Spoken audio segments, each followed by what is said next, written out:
Hello, welcome back. This is Zone Soldier 86 coming to you with a video on texturing for making levels in Super Smash Bros. 64. Last time we talked about how to create ourselves a little bit of a floor that will work just fine with the texture that we have here from the side perspective. And now we're going to talk about making a ceiling for this exact same object, which will end up being a platform in game. And I mentioned that we're going to take this bottom texture here, which is bricks, and we're going to copy that image. We're going to make a new one. Again, 64 by 64. And your sizes might differ, but I like to keep things squared off when I'm making textures because it does make things easier and it tessellates a lot better when we go to the modeling software. Again, because this is a perspective going from left to right, we're going to want to do the same thing here. We're going to want to flip this image. Actually rotate it, sorry, not flip. And then we're going to keep everything the same quality here. So copy and paste. I'm going to take a quick look here too, because the distances between these two bricks looks like it's 1 pixel wide. We want to keep it consistent for what our image was on the other side, so it looks nice and clean. So a little overlapping there. Oh, interesting. You know what I noticed is that if we do it this way, do you notice how the bricks are all lined up evenly here, whereas they're not lined evenly? They're a little bit staggered.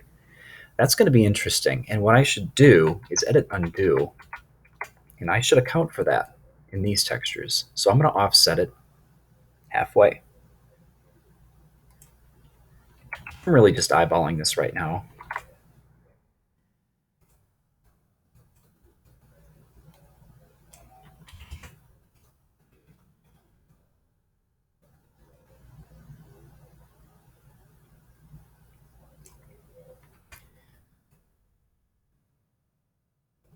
There we go.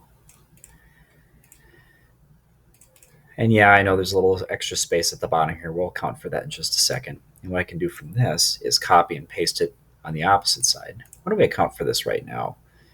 Let's see what we can do. We should probably take this texture here, paste it, rotate it around, and put it up here.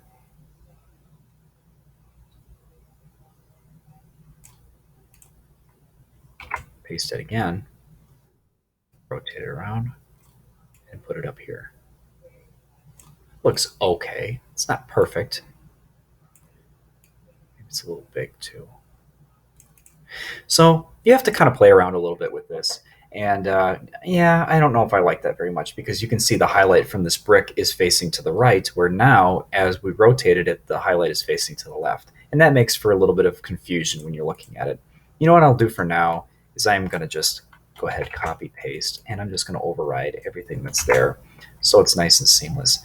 Remember, as a ceiling texture, it's not a big deal because you're not going to see it very often. It's very rare that the characters ever look up unless you're like paused and you decide to look around and you look up just to see what, frankly, the geometry looks like. And interesting enough, if you ever do this in the original 64 game, you'll look up in some areas and realize there's no textures there. And the reason why that is because the programmers are trying to save extra space by not rendering areas that the character wouldn't normally look at.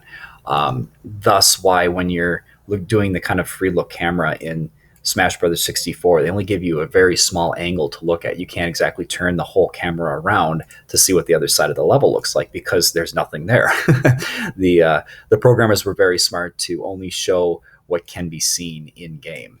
So there's our brick texture. It's not perfect, but it's something, and we'll be able to apply that to the ceiling of this platform texture when we do it modeled in game. Another one I want to try out is this rail texture too, and that's going to be a little bit more challenging because all we have is just a couple pixel widths of blue texture, and we might need to be a little bit more creative about this because if we just have one layer of blue, it's going to look kind of boring, and we know this is rails too, so we'll want to maybe be creative. I'll come back with a video later and show you what I came up with after that.